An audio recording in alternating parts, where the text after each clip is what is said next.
সকালেই Tel Aviv জুড়ে ভয়াবহ রকেট হামলা করেছে হামাস যোদ্ধারা। তেল আবিবকে লক্ষ্য করে মিনিটেই 15টি রকেট ছুড়েছে হামাসের কাসাম ব্রিগেড। দিশেহারা হয়ে পড়েছে ইসরায়েল। জানিয়ে দেব এ ব্যাপারে একটি গুরুত্বপূর্ণ প্রতিবেদন।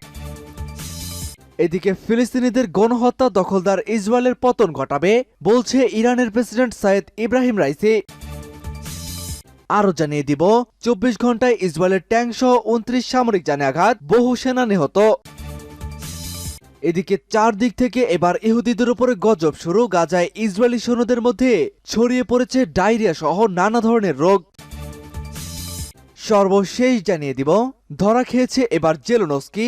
ইউক্রেনকে ফাঁদে ফেলে এবার সরে যাচ্ছে আমেরিকা। তারা ঘোষণা দিয়েছে ইউক্রেনকে সহায়তা দেওয়ার মতো কোনো বাড়তি অর্থ যুক্তরাষ্ট্রের কাছে নেই। রাশিয়ার কাছে আত্মসমর্পণের জন্য ইউক্রেনকে প্রস্তুত হতে বলেছে ন্যাটো মহাসচিব। পশ্চিমা এবং আমেরিকাদের পতন যেন শুরু হয়ে গেছে। শুনছিলেন সংবাদ শিরোনাম, এবারে জানিয়ে দিব বিস্তারিত। তার আগে আমাদের ভিডিওটিতে একটি লাইক দিন এবং চ্যানেলটি সাবস্ক্রাইব করে পরবর্তী আপডেট সংবাদ সবার আগে পেতে আমাদের সাথেই জুড়ে থাকুন। ইহুদিদের উপরে গজব শুরু। গাজায় ইসরায়েলি সৈন্যদের মধ্যে ছড়িয়ে পড়েছে ডায়রিয়া সহ নানা রোগ। গাজায় ইসরায়েলি সৈন্যদের মধ্যে ছড়িয়ে পড়েছে ডায়রিয়া সহ নানা ধরনের রোগ। সম্প্রতি হিব্রু সংবাদপত্র ইদিওত আহরনেথের প্রতিবেদনে এই তথ্য জানানো হয়েছে। প্রতিবেদনে বলা হয়, ইসরায়েলি বাহিনী ব্যাপকভাবে একটি অস্ত্র রোগে আক্রান্ত। তাদের উপরে পরীক্ষা চালিয়ে দেখা গেছে সবার মাঝে আমাশয় উৎপাদক শিগেলা ব্যাকটেরিয়া পাওয়া গেছে। এতে সৈন্যরা দিন দিন অসুস্থ হয়ে পড়ছেন। বেড়ে যাচ্ছে তাদের শরীরের তাপমাত্রা, ফলে উদ্বেগ দেখা দিয়েছে সৈন্যদের মধ্যে। প্রতিবেদনে আরো বলা হয়েছে, এই ব্যাধি হামাস যোদ্ধাদের মধ্যেও সংক্রমণ হতে শুরু করেছে। এতে পরিস্থিতি আরো গুরুতর হয়ে উঠতে পারে। এক স্বাস্থ্যসেবা বিশেষজ্ঞ উদ্ধৃতি দিয়ে বলেছেন, এই ব্যাকটেরিয়াটি আক্রান্ত ব্যক্তির মাধ্যমে সহজেই অন্যদের মধ্যে ছড়িয়ে পড়তে পারে। এছাড়া খাবারের মাধ্যমেও এর সংক্রমণ ঘটে থাকে। তবে সৈন্যদের সেবায় থাকা কর্মীরা এজন্য আইডিএফ এর প্রেরিত খাদ্যকে দায়ী করেছেন। গাজায় প্রেরিত খাদ্যের গুণগত মান পরীক্ষা না করেই পাঠানো হয়, তাই সৈন্যদের মাঝে এই ব্যাকটেরিয়া ভয়ঙ্কর আকারে ছড়িয়ে পড়েছে। সৈন্যদের মাঝে রোগের প্রাদুর্ভাব স্বীকার করেছে সামরিক বাহিনীর এক মুখপাত্র। তিনি এর জন্য গাজায় প্রেরিত খাদ্যকে দায়ী করেছেন। সকালেই তেল আবিব জুড়ে হামাসের মুহুর্মুহু রকেট হামলা।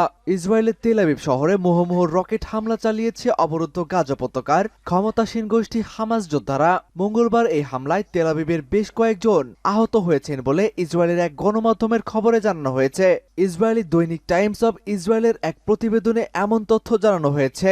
গাজা থেকে তেল আবিবের বিভিন্ন শহরকে লক্ষ্য করে মুহুর্মুহু রকেট নিক্ষেপ করেছে হামাস যোদ্ধারা। হামলায় বেশ কয়েকজন আহত হয়েছেন। তাদের মধ্যে 40 বছর বয়সী এক ব্যক্তিকে চিকিৎসা দেওয়া হয়েছে। রকেটের ধ্বংসাবশেষের আঘাতে ওই ব্যক্তি আহত হয়েছেন।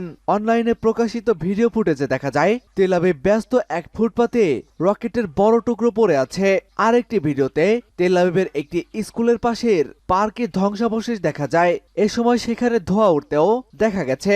ইসরায়েলি সংবাদ মাধ্যম ওয়াইনেট নিউজ বলেছে, গাজা থেকে তেল আবিবে একযোগে প্রায় 15টি রকেট নিক্ষেপ করা হয়েছে। তেল আবিব শহরকে কেন্দ্র করে এর আশেপাশের কয়েকটি শহরেও হামলা চালানো হয়েছে।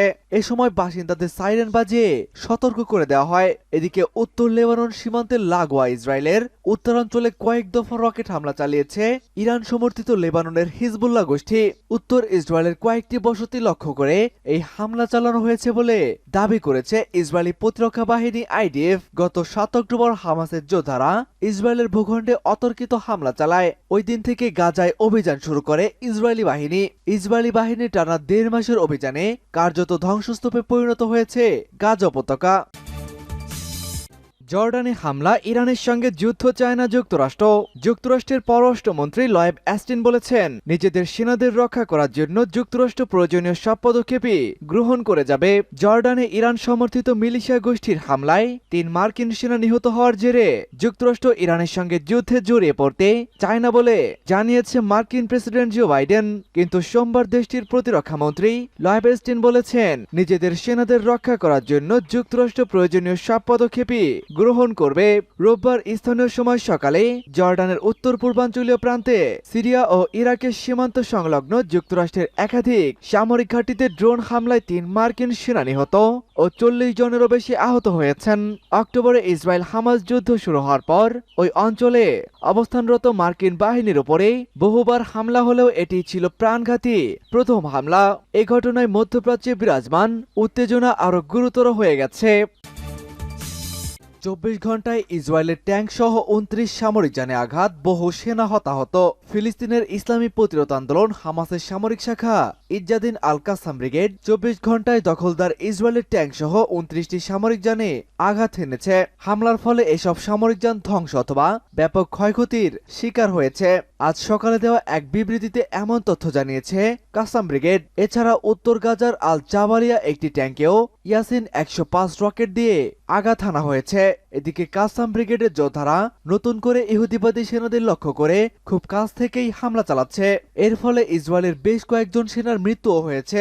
এছাড়া গাজার যেসব পয়েন্টে ইসরায়েলি সেনারা অবস্থান নিয়েছে সেগুলোতে রকেট ও ক্ষেপণাস্ত্রের সাহায্যে হামলা চালানো হয়। কাসাম ব্রিগেড আরও এক ঘোষণায় বলেছে, টানেল ব্যবহার করে বেইত হানুন এলাকায় একটি সফল অভিযান সম্পন্ন করার দাবি করেছে কাসাম ব্রিগেড। সেখানে ইহুদিবাদী সেনাদের উপর অতর্কিত আক্রমণ চালানোর পরে বেশ কয়েকজন ইহুদি সেনা হতাহত হয়েছে।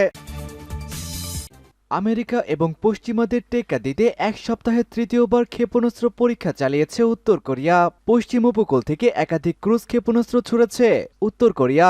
এ নিয়ে প্রায় এক সপ্তাহে তৃতীয়বারের মতো ক্রুজ ক্ষেপণাস্ত্র পরীক্ষা চালিয়েছে পিংইয়ং। খবর রয়টার্সের। কোরীয় উপদ্বীপে চলমান উত্তেজনার মধ্যেই আবারও ক্ষেপণাস্ত্র পরীক্ষা চালালো উত্তর কোরিয়া। তবে কি ধরনের এবং কয়টি ক্ষেপণাস্ত্র ছোড়া হয়েছে সে বিষয়ে বিস্তারিত কিছুই জানা যায়নি। এর আগে রবিবার সিনপো বন্দরের কাছে ক্ষেপণাস্ত্র উৎক্ষেপণ করেছিল পিংইয়ং। এক বিবৃতিতে দক্ষিণ কোরিয়ার জয়েন্ট চিফ অব স্টাফ বলেছেন, দেশটির স্থানীয় সময় মঙ্গলবার সকাল 7টায় ক্ষেপণাস্ত্র ছুড়েছে উত্তর কোরিয়া। বিবৃতিতে আরো বলা হয়েছে, দক্ষিণ কোরিয়া ও যুক্তরাষ্ট্রের গোয়েন্দা কর্তৃপক্ষ বিষয়টি গভীরভাবে বিশ্লেষণ করেছেন এবং এর বিস্তারিত জানার প্রচেষ্টা চালিয়েছেন। গত কয়েক মাস ধরে পারমাণবিক অস্ত্রধারী দেশটি বারবার ক্ষেপণাস্ত্র পরীক্ষা চালিয়ে যাচ্ছে। এর ফলে আঞ্চলিক উত্তেজনা বেড়ে গেছে। রবিবার সিনপো বন্দরের কাছে ক্ষেপণাস্ত্র উৎক্ষেপণ করেছে উত্তর কোরিয়া। দক্ষিণ কোরিয়ার সামরিক বাহিনীর জয়েন্ট চিফ অব স্টাফ এক বিবৃতিতে বলেন, স্থানীয় সময় সকাল 8টায় উত্তর কোরিয়ার সিনপো এলাকায় বেশ কয়েকটি অজ্ঞাত ক্রুজ ক্ষেপণাস্ত্র পাওয়া যায়।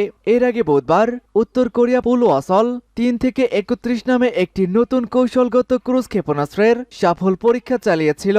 দক্ষিণ কোরিয়ার সামরিক বাহিনীর প্রধান এক বিবৃতিতে বলেন, ইয়েলো সাগরের দিকে উত্তর কোরিয়ার ছোড়া বেশ কয়েকটি ক্রুজ ক্ষেপণাস্ত্র শনাক্ত করেছেন তারা।